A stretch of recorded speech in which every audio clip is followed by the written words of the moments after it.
Welcome to NP Movement Studios here at Imos, Cavite. I'm here with my boy, Iggy, Yes. Porteria. So, hi guys. Kumusta? Okay naman kami. So, we are back for another vlog. So, this Yeah. is our second vlog. This is our So, yung second first vlog. vlog natin. The first vlog, hindi pa pwede hindi pa palabas pwede i-disclose. We are under non-disclosure agreement with Big Time Network. So, pero right now bro, our topic for today is all about my pitch. Right. So, let's talk first about the show of where we met, right? So I met Iggy in the CNN Philippines reality TV series called The Final Pitch. And in this business show, they are featuring startup entrepreneurs, small and micro businesses to pitch on national TV for potential funding. Industry titans as investor judges of the show. In this initial pitch, hindi pa kami magkakilala ni Iggy at this point in time. Yeah, we were total strangers during this time. So, I guess before we proceed with the show, let's show them your pitch. Yeah, this was first episode of Final Pitch Season 5. This was aired 2 Sundays ago. So, panoorin natin. Big fan of the show? Yes, sir. I've been watching since season 1 to 3 and studying it. How can I participate in this particular pitching competition? Now you're here. Your business is something that's very exciting. I know that you put a lot of hard work into it. I think you're more than ready. Yes, sir. Good luck. Good afternoon, investors. My name is Nick from NP Movement. So basically, our project is Tricycool. We are asking for 2 million pesos for 7% equity of our business. We would like to revolutionize the traditional tricycle transport system that didn't change for the last 10 years. The tricycle system right now on our Barangay Buhay na Tubig, they are choosing their clients. The solution in mind is that we created an application that caters the tricycles and the passengers. We've created a system that is Google Form, an application website, and even in Facebook, you can book your ride. We have a central database that converts those messages into SMS. Kasi right now, sir, yung mga tricycle drivers, they don't have access sa Android phone. Kinonvert namin siya into SMS. Kahit low-tech yung cellphone mo, mababasa mo pa rin yung pinaka-pick-up location. So this is the business model. Every tricycle will subscribe to us for 2,500. The fare, kanya na lahat yon. But we will just have the 2,500 monthly to track all the orders, all the rides to them. Since there are TODAs in each barangay, we would like to franchise each in every barangay to hyper-growth our business. Since it is franchise, we are seeking a royalty in every franchisee.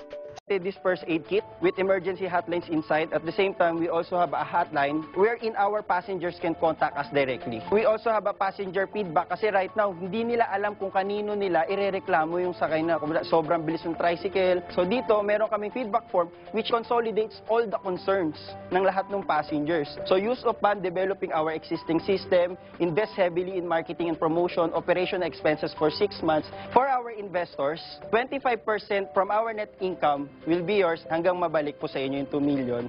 So after na mabalik po natin yung 2 million, babalik po tayo dun sa agreed natin na 7% shared to dun sa net income po natin. And that concludes our presentation. Thank you. Thank you. Me personally, I'm very interested. For one, my first development was in Buhay na Tubig. It was around 18 years ago. It's really very crowded. It's very dense. Yes, sir. I can help you get access into the subdivisions if you need that, because I know the need that you're trying to target. Yes, sir. It's more the subdivisions inside the existing subdivisions. So you want to put stands there or stops for this app to work.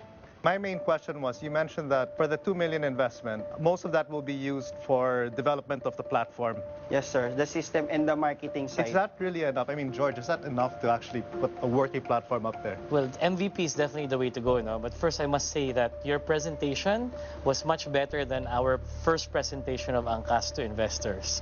So kudos to that. But yes, MVP will range. So you already have an existing MVP. How does that work? So you have the Google Sheets. Yes, sir. And then you register, and Yes, then you book. How do you book? We have a separate Google Sheet with drop-down box. All the subdivisions inside our barangay is included there. Then, the moment you fill up the form, it will go from Google Form to Google Sheet, and we convert it into SMS using our tablet, and we will send it to the tricycle and the passenger. But how do you tap the tricycle? How do you know which tricycles are near the area? Right now, sir, we don't have that, who is near. So it's manual. It's manual. Yes, sir. Pero we are not tracking naman din kasi we agreed, we eventually talk with those tricycle drivers, are you okay 25 pesos or 30 pesos regardless anywhere from that particular barangay? Na they said naman it's okay for us to charge 30 pesos kesa naman aandar kami ng walang sakay, walang kita. To Carrie's point, no, 2 million Is it enough? for marketing and MVP is a little bit thin, no? But it's a good thing that it's only in your barangay. So at least you have a pilot project Yes, there sir. that you can market, more cost effectively. Thank you. Thank you for that. Congratulations. Thank you, sir. I think I convinced naman Sir George and the rest of the investors, and they giving me suggestions, hoping to be on the Investors Challenge. No matter what, we'll still continue our business regardless. Full of passion. Yeah. Really believes in what he's proposing. And he has a plan. Yeah, he has a He has plan. a very specific plan. Oh, and a product. Yeah. Product and a plan. I'm so happy to see guys like this, Yeah, I think it's pretty cool. Yeah. It's Tricycool. Tricycle. Product and a plan. I'm so happy to see guys like this, Yeah, I think it's pretty cool. Yeah. It's Tricycool. So guys, right now I'm just being the master DJ at the same time being the part of the host. Oh my God. Well, yung pitch, it was a pretty good pitch. Probably that was what, a 30-minute pitch? Hindi naman. In conclusion, I think we have at least 40 minutes. 40 speech. minutes kasama yung Q&A, di ba? And it was edited down to what, 5 minutes? 5 minutes. So, that's the thing that you would see on TV is not really the one that happens in real life, di ba? There's a lot of questions in there na it's gonna be very nerve-wracking. So, how did you find, first of all, let me ask you, why did you join the final pitch? Basically, it was a dream for me. I really wanted to be part of the final pitch. Actually, I applied 3 times. 3 times in Oo. season 2? Hindi naman. I applied 3 times in one particular season 5. So, Okay. I sent them 3 videos. Kumbaga, sabi ko, Different, I okay. just want to assure yung they will call me back. Okay. And I also met Sir John during their parang meron silang meetings, and I really approached him and I told him, Sir John, I really wanted to be part of the final pitch. Okay. And yung face niya, parang sabi niya, okay, parang sobrang neutral lang, hindi man lang niya na-feel yung desire ko na parang, sige, let's see, parang ganun. Hindi, kumbaga, he stand on his point na parang ayaw niyang maging biased sa other applicants. So, if you are deserving, you will get in the show. If you're not, then hindi. Di ba? So, yun yung parang yung face. I think, the Sir John is very fair in terms of the merit of your idea and not basing it on Friendship. Friendship or pity or if you have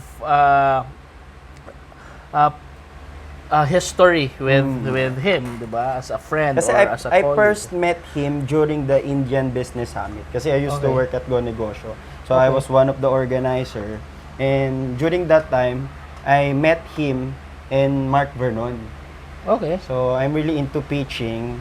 But previously, in this particular season, what I pitch is all about marketing firm. It's a marketing firm. And Sir John told me that one of our projects, nakita niya yung potential ng projects ng Tricycle, and he told me, this should be the one you're going to pitch. So, and try convince George Rioca. So, si Sir George. Kasi, right now, di ba yung season 5 is all about real estate and livable cities. And So let's talk about that for a second. So it's actually like a special edition season, right? Because for the past 4 seasons, the final pitch Open. is like open category. Like you would have agri-tech startups, even non-startups, even non-tech startups, right? There was homemade food or a logistics company or what have you. Pero in this particular season, they narrow it down to real estate, property tech startups, lands, raw lands, and development proposals, and livable cities, which is very interesting because this would be for the sustainability, diba, of like the high urban growth of the Philippines, especially in Metro Manila, wherein so much traffic, so much pollution, and so much congestion. And in this show, they're trying to look for the next businesses that would address these kinds of problems. So I think it's a very noble part on their side, dahil ginawa nila to na they're actually looking for solutions out there, and they are not just thinking of themselves as big business people, but actually looking at new solutions from new minds and young blood entrepreneurs. And I applaud them for doing that. So going back to the Tricycle in idea. addition lang, the judges are really very young. So they can parang cope up with the trend, cope up with the situation. That's why this particular season, it added yung parang wow factor because of that particular reason na bachelors to yung mga parang ang Bachelorette season Philippine edition di ba? And ang galing, sobrang galing. So going back to me, kasi we cannot yet talk about your experience sa Final Pitch. Right. So due far, to some we signed a non-disclosure agreement with a big network na we will be talking about the episode that has already aired on TV. So in this particular case, the first episode, it was Tricycool or NP Movement's episode. So okay, let's talk about that Tricycool. Okay, so yun yung mga projects, okay, na sinabi ni John na you have to focus on this and try to convince George to invest in it, right? The Tricycool story is simply, as I was telling earlier, my initial pitch is all about marketing firm. Okay. Because that's my passion. I'm a business management major in marketing. And I really wanted to empower and uplift entrepreneurs to powering up their marketing system. So, Sir John saw the Tricycle project and told me that you should pitch this particular business. And I was given at least 2 weeks to finalize all things. But during this point, where were you in the Tricycle project? Kasi ano pa talaga, maybe when it Ideation comes to stage, or do you have already a prototype, or what do you have? we are only on the part of generating or polishing the idea. Okay, so ideation pa lang talaga. Idea And then pa lang within talaga. 2 weeks, you were able to build on market research and do prototyping. At the same time, we spend, as you consider, di ba, yung mga marketing collaterals. Right. So we really spend on it kasi we really wanted to showcase the investor that we are really working on it. Okay. So, we brought all of those things dun sa final pitch, di ba? Okay. Nakita mo yung parang... But you already have a team at this point, right? You have already a team that Because can NP help you movement- maneuver. NP movement is already existing. Okay. So, the team there, team in Tricycle are the same. So, I was given, at least, they told me, it should be a 15-minute pitch. And Okay. I do remember Maricel. So, for those people, Maricel is one of the Producers of the show. and she will be waving a small paper that says Time's up, time's up. Oh, 1 minute left. 1 minute left. And that's add pressure, di ba? Especially if nasa kalagitnaan ka pala ng pitch mo, you're in the middle of the pitch, and then Maricel would say, 1 minute left. Diba? Parang, oy, I have to wrap this up. Diba? Parang, during that time, what I did is I really, disregard her. Sabi ko, I'm on the middle of my pick. Diba? That time na sabi ko, parang, andito na ako I'm starting to roll. Right. Na yung lahat ng ideas ko is generating and I wanted to really express myself. Right. Kasi at the beginning, it's gonna be really nerve-wracking. Pero as you would start talking, diba, you would feel comfortable with them. Tapos, they have smiling face. Diba, parang you would feel that you are just conversing with them. And, as you move along, so dapat nga siguro, the first few minutes of the show, they would allow that to know each other. Parang, just to get the nerves out. Diba? Parang they will simply ask us about, kamusta ka muna before you start. Kasi, tama. Usually, yung first impression will somehow be the last diba? During this mga particular pitching competition. And this was my first time pitching in an investor on a panel type. And this was my first case na it was filmed, diba? Iba din yun, din iba yung talaga, may camera, ilang camera na nakatutok sa atin, diba? Sa atin, siguro mga most likely tatlo. 5 cam setup sila o 3 cam setup. So, there's a lot of cameras. Tapos pag hindi ka sanay na yung camera nakatutok sa'yo, yung ilaw nakatutok sa'yo. Nakakasilaw. And then, you have like titans of the industry listening to you. And then, at the back of your head, this will be shown on national TV. Millions of people will be able to see this. Para daming it would pressure. But as you have mentioned, pag nasa flow ka na, dun na. Pero there's another twist. Di ba nasa flow ka na? Then Sir Jan will tell you, there's an airplane going through. Let's stop it. Magka-cut. Yun nandun ka Cut muna. So, ang hirap i-gain ulit ng momentum. So, the artistas out there, I know. Diba? And media people who have been working on TV, now we know, but why you are, paid a lot of money to do what you do. Kasi mahirap siya. At the same time, if there are words na hindi mo na-express ng malinaw and Sir Jan would like to hear it again, the entire sentence na sinabi mo, minsan paragraph pa ulit Diba? Tapos, meron pa ang case sa akin wait, may dumaan sa likod. May dumaan sa likod. Sabi ko, oh my God, ulit na naman. So, yun yung parang, I needed to build again yung momentum. So, that will be a challenging part for those people na who will join the final pitch. And, yeah.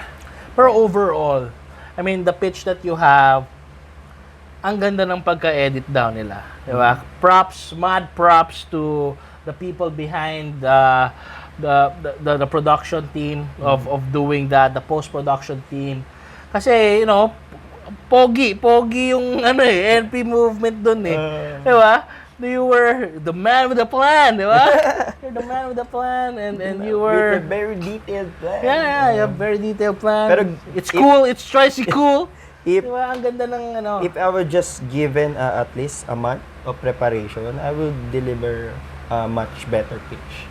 Yes, I think everybody given the chance, diba? Na looking... okay, let's talk about that. Looking in hindsight, in retrospect, what could you have done better or during the initial pitch? Yeah, just during the initial pitch, during what we have showed the audience. Kasi they didn't see the part where I used to be panicking Kasi we have a detailed plan. And I told my guys that you should be you are the one going to present this. You're the one who going to present this. We are a group of 5 when we went to final pitch. Okay, dapat mag-isa ka na lang. Ang sabi, wala na Things are really moving so quickly that time. And kailangan ko na, I should act fast. Sabi ko, it's now or never. Oo. Kailangan ko na mag-stand up. Stand out na ako na. Sige, I will do all the presentation. So, given the time, siguro i-review ko lahat nung meron sa akin. Kasi, I'm a guy na I dedicate tasks. Right.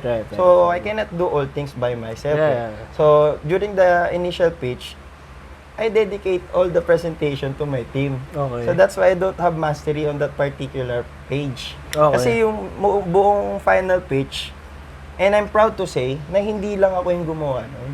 Okay. It is a Team effort. team effort na alam nila, and before the initial pitch, gabing-gabi na nandito pa rin kami, and we are talking about things na ano dapat yung kailangan natin dalhin bukas, checklist, guys, review this kasi you'll be the one presenting this.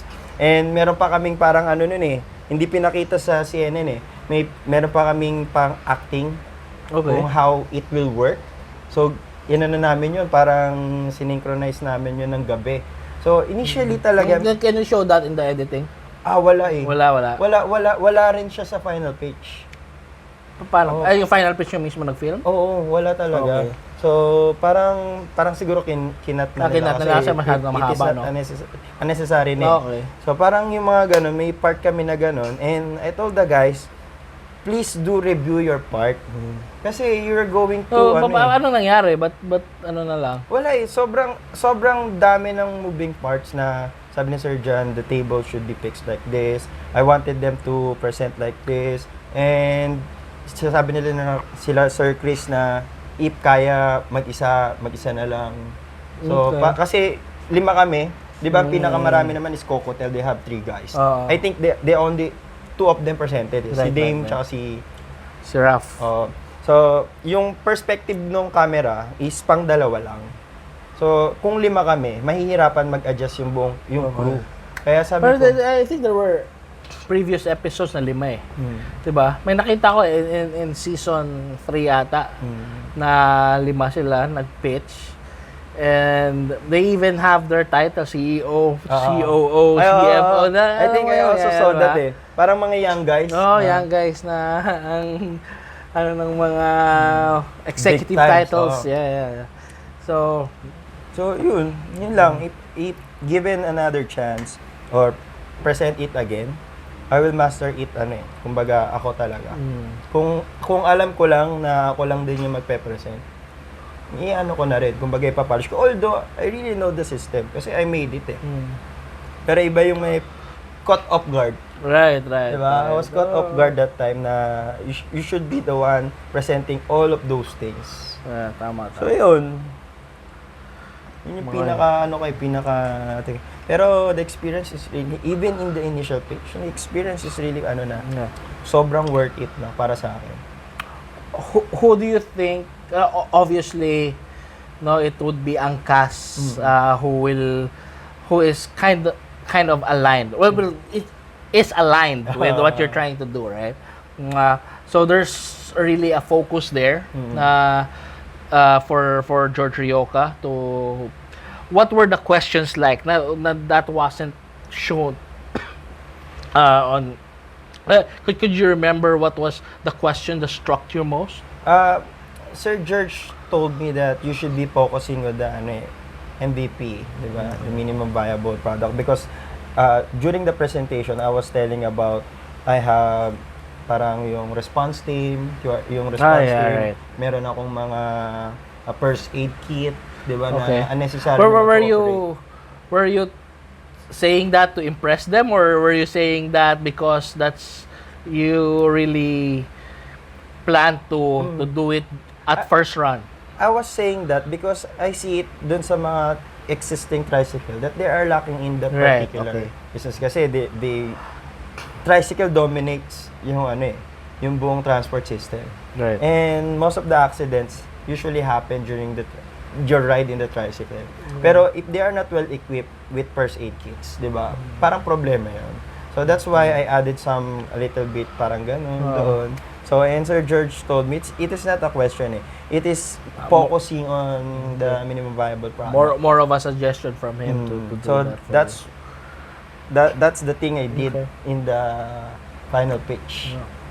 And it was also a reaction. I think the first reaction that we seen is Cesar Wee, telling that, I'm very interested in this because one of his projects is here in your in your In particular barangay. particular Oh. barangay that So I you're was- serving. right now, we are here in Barangay Buhay na Tubig, and si Service project is normally dito talaga.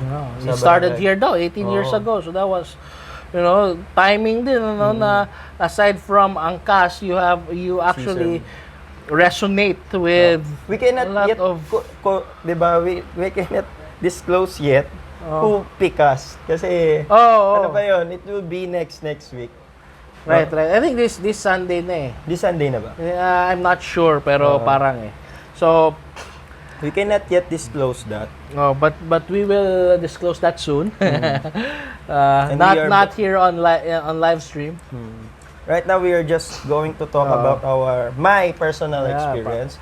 So, we are yet to disclose OJ's experience, maybe on our online live stream. So, and he go back to Cebu and talk about things about experience. Right. So, aside from all of what you have mentioned, do you have anything you might want to add on the episode 1 wherein you were one of the investees? In episode, I watch it eh. Many people were amazed that I was on the CNN. Even your fan page. school was very proud of you. You know, And I I'm saw that. really- And I'm really thankful for them Yeah. for being proud. But I was a little bit ashamed because during that time, my English is like a robot eh, di ba, no? Or maybe it's in the editing part, but I really don't know. So I used to communicate with people na on my level eh. So parang mga businesses, mga micro businesses, we are not used to communicating with top caliber people, di ba? Right. Like these guys who are really into business, spending millions on a daily basis just to improve their business. I just used to talk with small businesses. I think that's a key takeaway to mention. When you want to dive into business, you really have to work on your communication skills.